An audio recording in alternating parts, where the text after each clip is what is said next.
Well, sexuality is another ocean. And it is the force which we all have been created through. So, if you act in sexuality in a mechanic way, it becomes a bit like prayers, In the beginning, the prayers, when you do them the first time, they are very exciting, and you cannot wait even till the other one comes. You wait, when it's Zucha, you are already anxious about Asr. And the more you pray, the more the mechanical part takes over. And you say, oh, Asr, oh, I'm okay. And you try to just come over it. And in sexuality can happen a very similar thing. You misunderstand the gift in it. You forget about it. You take it first of all for granted, and second, you don't know really what to do with it. And find a prayer where you're more attent and more aware while you make love with someone. So the sexuality in itself is a great gift, and it must be used in a responsible way. And one of the things has to do with that, especially the man wants to reach, and he loses its power. And if you don't do that, but you stay longer, for example, together, then the polarity of the energies, they shift. In the beginning, the man always feels in danger that he loses its juice. I don't know what to say now. And he all the time feels in danger, and he needs to control and so on. But if he can relax and doesn't move all the time like a horse or whatever, what I want to say, and just remains a bit silent, a bit patient. After, let's say, half an hour, the polarity of the woman changes, and she's not anymore pulling, and she doesn't experience anymore that need of push. It's actually the way around. You receive from her, and she receives from you. And in that moment, you can relax and you can go in a very deep communion with each other. Because sexuality has very much to do with love, hopefully. Otherwise, it is a forbidden sexuality. That's why we do not encourage anyone to go to a prostitution. Not only for the moral aspects, but it is energetically very bad. You create an energetic hole by that. So it is not a good thing to do. But when you are married or you have a very clear partnership, that you trust each other, that you are loyal to each other, you can explore very deep levels of love. And that is what it is about. In the old days, people were much more conscious about that. So when they decided to make love, and that's why it is said, make love, not make sex. Now they say have sex. That is ugly. But make love, it's actually a very good description, because you really produce love. So if you can allow that intimacy, which is not easy because the ego doesn't like intimacy, but you learn that, then there is a deep satisfaction in that, and there will be no thing like a habitual sexuality. A habitual sexuality makes you sad after a while, especially the women. After a while they say, so maybe we don't do it. It reminds me of a story of Munanasuddin, that he was lying in the bed with his wife, and he took out a list and said, my dear wife, in the last 365 days, from 100 days, you were not feeling well, because of either you are in front of the period, or you are just in the period, or you are just out of the period. Yeah?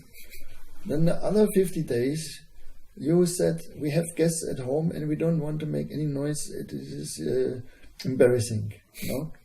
Then the other times you said that you have either headache, or that you are very, very tired. So altogether, in the last year, we had only 3 meetings actually. Is it possible that we can increase that number for the next year a little bit? Yeah. So it becomes sad, for both, but more for the women's side. So it is a responsibility for the men to realize that, and not to go in the lower pressure mode, and just to say, oh, I have pressure, I need to release. No, but to bring it up. It's a very similar thing what we said about anger. If you can hold that pressure, which is a positive pressure, let's say, but it's still a pressure, you create an enormous energy, an enormous density. There's nothing you can compare with sexuality force. Nothing, absolutely nothing. We could say God is the sexual force itself. With all respect. And so and that's why life comes out of it. I mean, this is a clear logic. But as what gives so much light can give also so much suffering. And nowhere a man can be hurt more and hurts himself more than in a false sexuality. And so it is very important that you talk to each other and that you have the same intentions. Because if the woman doesn't want that, or the man doesn't want that, you cannot fight with each other about it. You both have to agree that they take care for each other, that the woman says that she agrees not to move hectically, so that you are in danger to lose yourself, but that she listens to you and you listen to her. In that moment, love flows among you, very deep, and is a very joyful thing. And then to reach the orgasm or not is secondary. It can happen, and if it happens after, let's say, 2 hours, 3 hours, it will be also for you, it will make you to understand that it wasn't the most important. Might be because sometimes, because also out of health reason, it is not good to keep it permanently inside. But more dangerous it is to lose it all the time. So this is the kind of art, and in the old days people knew about that, and they were allowed to talk about it also. But we have a kind of taboo, especially in the traditional religions. They don't like to talk about it, and that is a big suffering on our society. And that's why we came into pornography, You see, there's all the side effects of not knowing what to do with that. And then the ego takes over, right? And we have to wake up. This generation is one of the generations, they have just to try things differently, and you have the chances because you have the instruments to know. God thanks. And if you do it in a responsible way, who is going to complain, You have the right to enjoy. Not only the right, you have the duty to enjoy. As you see that every animal enjoys and gives joy. What the birds, they sing for, no one knows that. They have a part, they sing, because they want to attract a partner. And but they don't. They have only 2 times in the year. But they sing throughout all the year. And why do they sing? No one can tell you. They spend a lot of time just singing. They are not permanently looking for food. Those singing birds. And why do they do that?